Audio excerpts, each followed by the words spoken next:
How is it going, guys? Drew Peacock here, back with, well, I guess I can't even say back. This is my kind of first video in a while on this channel. This is awkward. I don't know what to call this. Between two cars. It's like between two ferns, except I'm by myself. Pretty much what happened was I wanted to rant. And so I set up the camera, I took a dump, and I came in here, and I'm now going to take a dump with my mouth. Again, I don't know if this is going to be a constant thing. I kind of want it to be, because there's content that I want to post on my main channel that isn't suited for it. So maybe I'm going to start utilizing this channel a little bit more. So drop a subscribe while you're here. That being said, I'm just going to rant. I'm going to talk about modern car topics, I guess, just anything that's like in the news on my mind regarding it. Today we'll start with something pretty basic. We'll just talk about, you know, the car scene, you know, the horsepower, dick measuring contests, clout chasers. There's a couple other things on my list that I want to talk about, but pretty much I'm just going to be in here with my cars. It's very laid back. I'm not going to spend a lot of time like editing this video with a bunch of special effects or anything like that. It is just pretty raw. So it's as if you guys are hanging out with me in here with my cars. This one is my girlfriend's car, which also might be leaving. That's breaking news to you guys, if anyone's actually even watching this video, because I never upload on this channel. Anyways, today we are going to be talking about a few things like I'd already mentioned. I'm thinking, you know what? Let's just start out with the most important thing, the state of the car scene. It's garbage. The car scene nowadays, I don't know what it is. I strongly blame TikTok and Instagram and even YouTube to some extent for just damaging the car scene. And I'll get through each of those on why I think they're all responsible. TikTok just made it so everybody felt like the main star, which is fine. Like I'm not trying to take away from that. You know, upload your content, express, you know, your feelings and put some passion behind it. The problem is with that comes very big egos. I like to think I don't have one. I know that's ironic coming from the guy that talks trash about cars, but that's a character. Like that's not actually who I am. Like I do think some of those cars are actually lame, but not enough to like really like be upset about it. Breaking news, I know. People, when I say get an ego, I guess a good example would be like everybody and their mama nowadays is starting a podcast because they're the next best thing. Look at the Hawk Tuah girl, for crying out loud. What is, I mean, maybe she's talking about astrophysicists, you know, astroscience and stuff. I highly doubt it. Maybe she's breaking in quantum physics, but I wouldn't know because I'm not watching that. But TikTok has done irreversible damage because it is so easy to get a massive following on TikTok. I've put in very little effort into my TikTok over the last year, and even just over the last couple months, I've put just slightly more effort, just uploading a little bit more constant, and I've grown that page to like 20,000 followers. To grab a YouTube channel, to grow a YouTube channel to 20,000 subscribers takes years, you know, unless you have great content right out of the gates and you just magically hit the algorithm. It takes years. It took me a couple years to do that. And no, I'm not salty about it. I enjoy my YouTube audience more than my TikTok audience. Although if you're new and you found me through TikTok, thumbs up for that. That being said though, people get this following on TikTok and they think magically like they're just better than everyone. I don't know what it is. Like I said, it's ironic coming from me, the guy that talks trash about cars, but once again, that's a character. Like I am playing a character and it's somewhat obvious to some people, maybe it's not to others, but that's not real. Like I don't think I have the nicest cars out there. I like my car, don't get me wrong. You know, we have some fun in the garage at night, but it's a C6 ZR1. It's not making 1,000+ horsepower. I'm not calling people out on the daily, and that just goes to show like I don't genuinely think I have the nicest car or the fastest. People on TikTok though, they use their egos to build their clout. Like they will call out cars like Boosted Lucky and other fast cars. There's this twin turbo Huracan, I think his name is Oaks, and people will call him out. And it's like they're calling him out with like a Model 3 Performance or, you know, whatever it is, a Turbo Mustang or something. And it's like, why are you guys calling out these guys? You guys are just doing it for clicks. Like you guys know you're going to lose. Like, and I don't know. Like I said, TikTok builds egos. YouTube has just demolished what people think their cars like should or have to look like to a certain extent. Maybe not. I don't know. Maybe I worded that poorly. YouTube logic is if your car doesn't make 1,000 horsepower, it's slow. My Supra's outside. When I revealed the built motor for the Supra, I remember reading a comment like, 1,000 horsepower Supra, in today's standards, that's slow. And I'm like, excuse me, motherfucker, I didn't know I was racing for fucking money out here. 1,000 horsepower Supra is slow in 2023, 2024? That's crazy. Where is my Supra? I want to look at it through the window really quick. There it is, sitting there under the car cover with no motor in it still. That just blew me away. I was like, are you kidding me? Like, 1,000 horsepower is fast. 700 horsepower is fucking fast. 600 horsepower is fast. In what world is 1,000 horsepower slow? Again, if I was riding my dick down people's throats saying that I have the coolest cars in the world, then I would get it. I don't. And I know I don't. And I don't like to think I do. My Mustang makes 930 wheel horsepower. My Supra, after dyno, made 920 wheel horsepower. So they're both 1,000 horsepower to the crank cars, you know. I just don't understand in what world you would need even more than that. Unless you're racing for money. I get it there. But my Mustang is so undrivable on the street. I was going to take it to my parents today for lunch. I just ate a couple eggs here. I was like, you know what? Fuck driving that car right now. I'm still going to wash it, and I'll probably drive it today. But it is not fun. This is a fun car. This car makes 620 horsepower on E40. It is more than enough fun on the street, and YouTubers have just destroyed what people think your car needs to be fun. Like, yeah, it's cool to have a fast car, but it's really not all that cool. This is some insider knowledge right here. It fucking sucks. Like, having a fast car, unless it's built with crazy top-of-the-line stuff in order to keep it streetable, it's just not all that fun. My Mustang, if it had AC and if it was twin-turboed, I think it would be usable on the street because you can dial down the boost. But then again, now it's not a 1,000 horsepower car. So 1,000 horsepower cars are slow according to YouTubers. Not me, though. I like to think I'm different.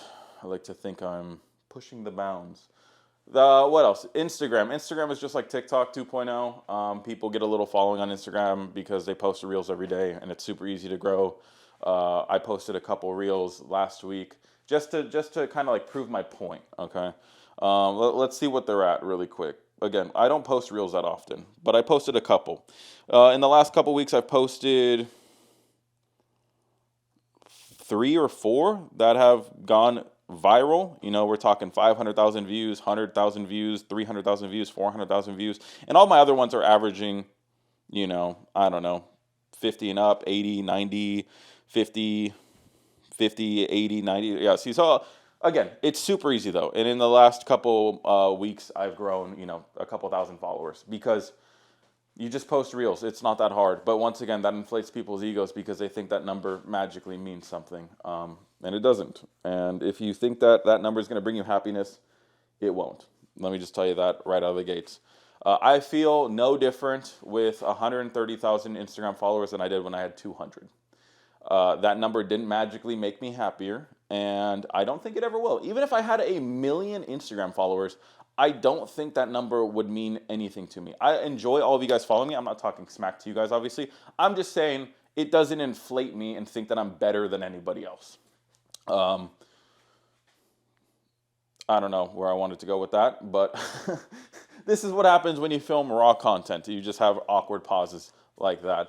But yeah, that being said, Instagram, Reels, Instagram, TikTok, YouTube, they've all done somewhat damage to the car scene. There are goods that come from it. I do think it is great that people can get their content out there easier. It makes viewing content better because there's more variety. And, you know, again, if you want to build a platform, you can. And I think that is great. I was pushing my girl for the longest time to build a platform with this car, but she's just not a fan of being on camera. Like, I just, you know, that's just her. That's just her opinion. That's her feelings. So, if that's what she feels, if that's fine, then, I mean, like I said, she might be getting rid of this Mustang here. Anyways, let's move on. I already spoke a little bit about horsepower, but I'll talk about it a little bit more. Horsepower, you can have fun with any amount of horsepower, but just don't bark louder than your car can go fast. Like I said, this is probably the most fun car I've ever owned, and it makes 600 horsepower. It was even fun stock because you can get on it in any gear and you're going to go fast. And I mean, we know a C601 is fast stock, but I'm just saying, having 6, 7, maybe 800 horsepower that's usable is a lot better than 1,000+ horsepower that is unusable. Or you have to be doing a 70 roll. Who the fuck wants to do a 70 roll? That's how my Mustang was for the longest time until I got some Keltrack suspension. Shout out Keltrack. I would have to be doing like 70 miles an hour to get it to hook just because of the way the power band is and the way the traction was set up. It was just a bad setup. I got it fixed, and now, yeah, I can do a 60 roll pretty consistently. Start, third gear, easy money. They can do it all day. But having usable fun horsepower is way better. It is so underrated to have a car that you can get on it and just have fun, Now, I'm not trying to say that you should have a 200 or 300 horsepower Dodge Charger. That I don't think is fun. I think there's a balance between like power and weight that maybe you need to achieve. But having, let's say this Mustang GT. If this thing made 500 wheel horsepower, it would be more fun than it is now, but it wouldn't be dangerous. If it was making 550 or 600, again, it would be more fun, and it wouldn't really be much more dangerous than it is right now. This car already makes probably 400 wheel. So 500, 600, it would be a blast to have. Once you go above that 800, 900 horsepower, it becomes less usable, and it's just less fun. Again, there's just less opportunity to have fun with your car.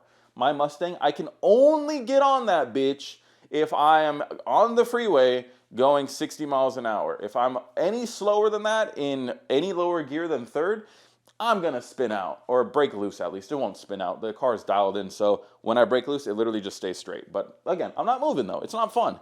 This thing, I could downshift to first gear, get on it, it'll get a little squirrely, shift to second, and just fucking, I'm gone. It's way more fun.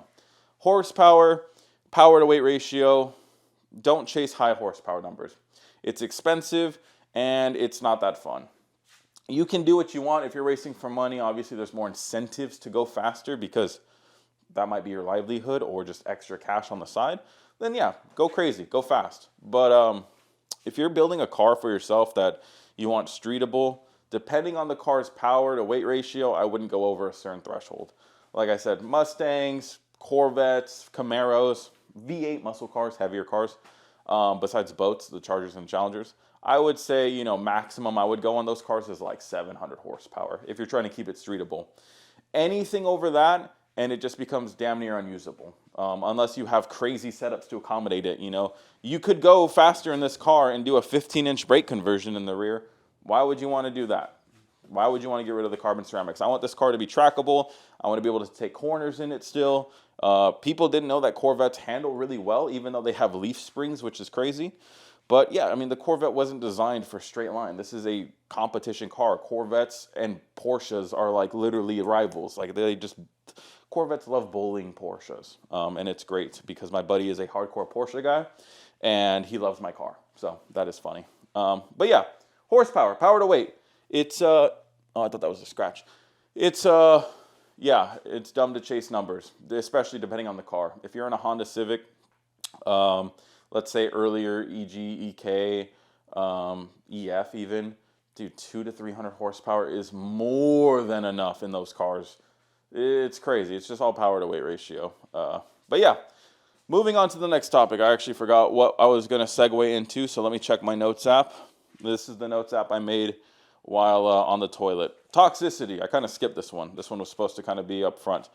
The car scene, and again, some people might blame me, is pretty damn toxic. I don't think I'm directly a result of it because my type of toxicity is like laughing at people that do dumb mods. I don't really see too much of that. It's toxic in a sense where it's just a huge dick measuring contest when it comes to everything. Like, I'll pull up to a car meet, and there's two different scenarios. Very similar, actually, come to think about it. First one that happened was I was in my Mustang, pulled up to a car meet. I might have told the story before in one of my videos. Pulled up to my car meet. If you guys haven't seen my Mustang, I'm not going to throw in a photo because this is a low-effort editing session.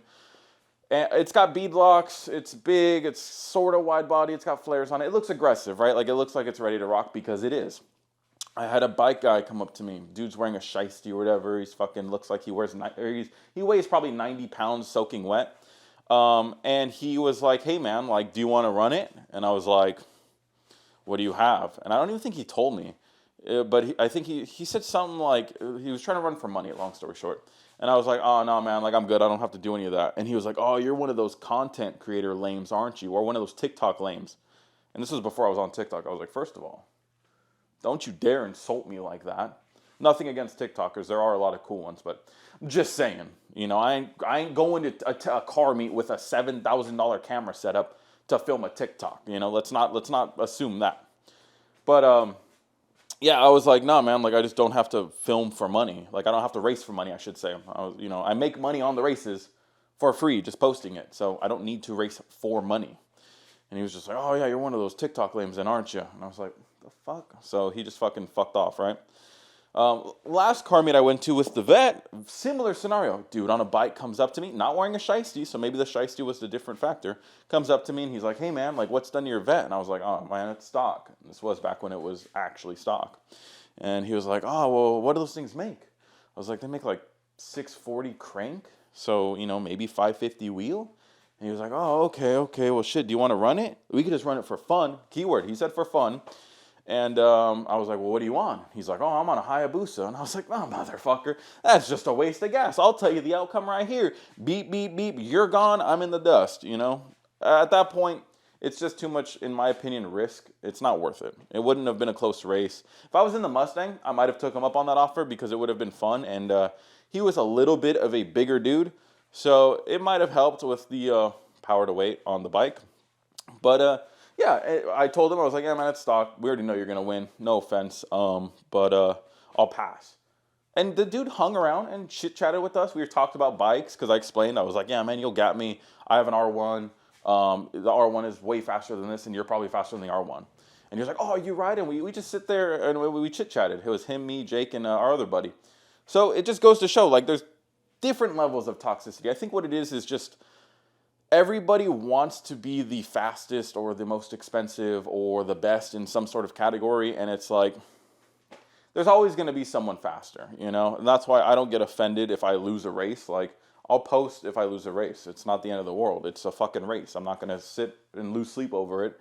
But I feel like there's a large amount of toxicity in the car scene that comes from just like, I don't know, dick measuring contests. It's kind of like, you guys have all played Call of Duty. When people back out in Call of Duty because they're losing, it's the same thing in the car scene. These people cry because they lose races and they just want to shit talk people. Like, dude, you're on a bike and you're calling out cars. That's pretty weak, Not the second guy. Second guy was cool. But I'm talking about the first guy.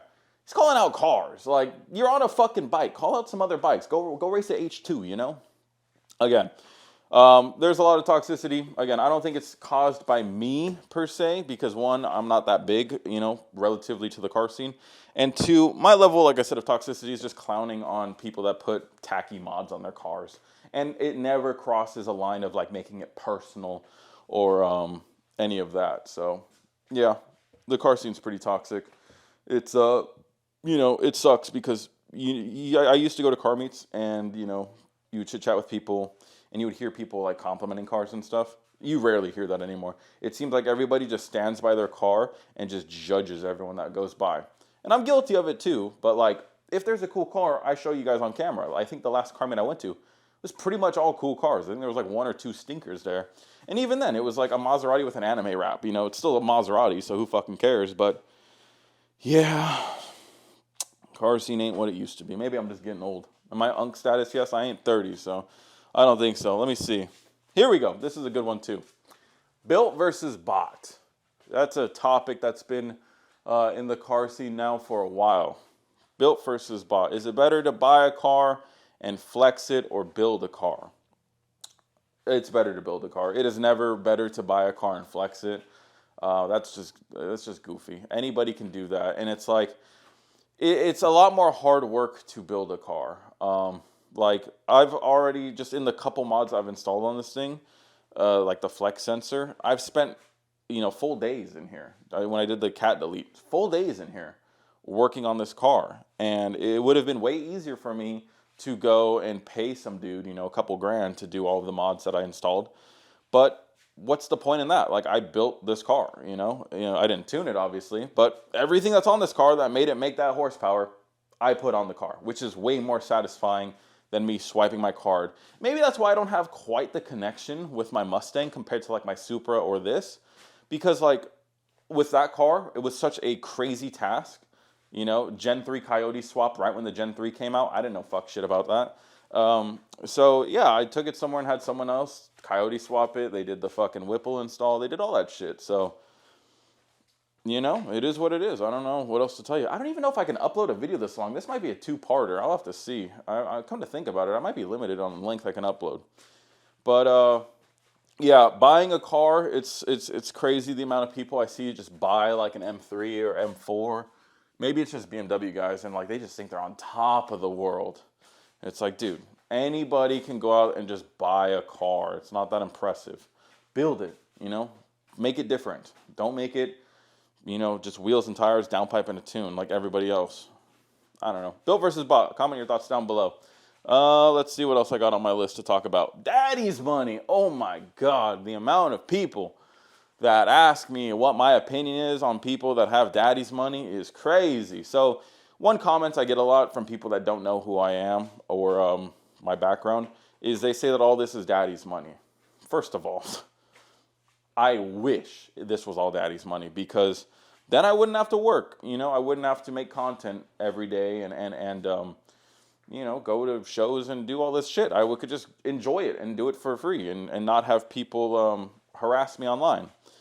No, this is not all daddy's money. Everything that I own, I bought, and that's that. Now, what are my thoughts on daddy's money? There's two ways to go about it. If you have wealthy parents, that's not a bad thing. Like, that's not something to look down on. Like, dude, you didn't choose to have, your parents have money. Fuck, I wish my parents did. That'd be awesome. If my parents were balling, oh, dude, this thing would have a Kong blower, bead locks in the back. I'd probably have two of these, one for the track and one for the streets, So daddy's money, what it comes down to, and this is the one thing I think people leave out because people just write off rich people as jerks.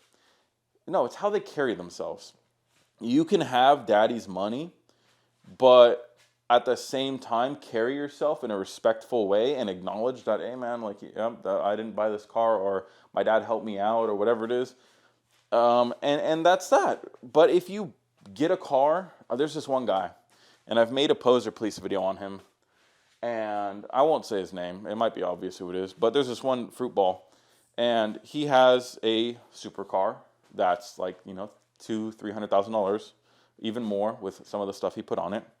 And he claims he got it from his social media.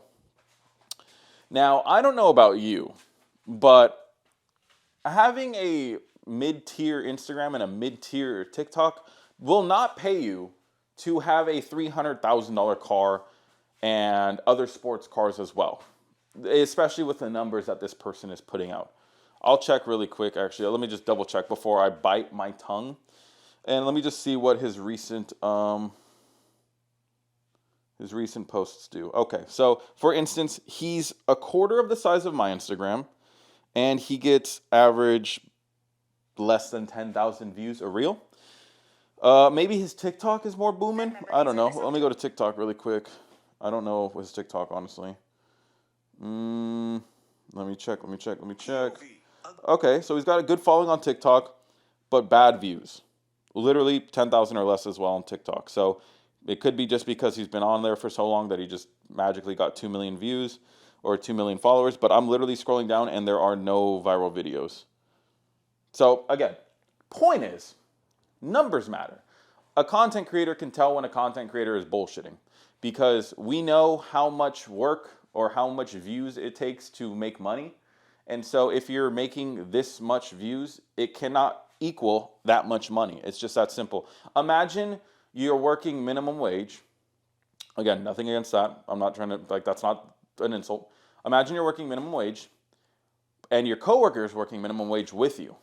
But your coworker has a Lamborghini and he claims he's just got that from his minimum wage job. Would you believe him? No. So that's my point. If you're telling people that you're working hard and it's your social media paying for your cars when it's blatantly obvious it's not, then that's where, yeah, that's where it's lame. But again, if you just are honest and you're like, yeah, dude, my dad's fucking rich. Like, I don't know what to tell you. Like, he's a cool guy. Then that's cool. You know, fuck, let me meet your dad. He sounds like an awesome dude. But, yeah, I don't know. It is what it is. People get this clout disease in their head, and you know, especially if they have daddy's money, it's a non-issue to them. But at that point, dude, just enjoy what you got. You kind of got like a little head start. It should be easier to build like some sort of platform, but maybe at the same time, there's like not a how would you word it, like a bond or something, or a connection that you can form with your audience, because your audience is probably working hard to build their car. And if you just buy yours, or you're just paying people to mod it for you, then it might be harder for them to get attached or something. I don't know. That's a little bit more of a philosophy, psychology shit that I don't know about. I didn't finish college. But yeah, it all depends on how you carry yourself. You can have daddy's money and be the coolest dude in the world. I know a guy that is actually really cool. I've gone shooting with him. He has a crazy off-road Raptor. He's been in probably a couple videos when we go shooting. And he's a cool guy. His parents are fucking stacked for life. Or, I mean, we're talking probably billions of dollars. And he just, you know, he kind of carries himself, but he also, like, has his own businesses, and he's, like, working on his own and doing his own thing. So it just depends on how you carry yourself. You can have daddy's money and be cool, or you can have daddy's money and be an asshole. But that goes for anyone. Lastly, again, I don't know how long this video is allowed to be. Let me just check my notes and see if there's anything else I really want to talk about. Last one I was going to talk about was just clout chasers, which is kind of just making this whole thing full circle back to the beginning. How like TikTok and Instagram and this disease, it isn't only in the car scene. Like you look at like gym rats and stuff, it follows them, gamers and stuff. You know, it's just like this clout disease where people feel like they need to be online chronically in order to be someone. It's just not the case. Like, if you guys think that a follower count is going to make you happy, it won't. I'm telling you from first-hand experience, again, it won't. Unless, even if that's all you chase, I was going to say, unless that's your only goal in life, even then, with this thing about online presence and online creators, it's not a permanent thing. Like, a lot of creators come and go and they just fizzle out and stuff. And it's like, it just depends on, you know, what you're trying to do with it. Like, I make videos to entertain people and make them laugh. I like making people laugh. I know I haven't probably said many jokes in this, but again, this is more of a rant. That's why. Some people make videos and they put on this fake persona. And I've met so many creators while being a content creator myself. I've met so many that are just the fakest people ever. You can talk to somebody through a phone and they're the nicest person ever, and then you meet them and you see the real side of them, and the moment the cameras turn off, they're fucking gross. No one recently, I should say, like, don't think like this is me talking about DDE or anything like that. I like the DDE people. They're really cool people, actually. Cameras on and off, like, they're fucking chill as hell. So this isn't about them. But, like, there's so many people where the moment the cameras turn off, they're not their jolly good self. They're just assholes. They do not care about people. They do not care about others. It's all about the content. It's all about themselves, and it's all about making a video. And it's fucking gross. And yeah, it's this clout is a disease. People are crazy. I don't know. Let me think. Final thoughts. Yeah, TikTok has done irreversible damage. It's a great platform to get your content out there, but don't let it become a disease. Horsepower, we already covered that. Yeah, I don't know. Let me know your guys' thoughts down below. I would love to make more of these. Again, I don't know if I have a limit on how long they can be because this channel that I'm posting on is so new. So hopefully this one all is in one episode, in one piece, because that would be great. Let me see what this one. Good. I feel like the Hobgoblin in this jacket. Got people messaging me about this thing. Again, she's trying to get rid of it. I tried convincing her. I told her I would make it into a track car She didn't want to. She's like, look, I don't drive it. I'd rather pay money for a car that I'll drive. So it is what it is. Anyways, comment your thoughts down below. Did I miss anything out? Hopefully none of that came out weird because this is very raw and unscripted. So if I offended anyone or I upset anyone with some of the words I said, I'm sorry. If you are an asshole because you have daddy's money, well, go fuck yourself. Anyways, subscribe, and until next video or rant, peace.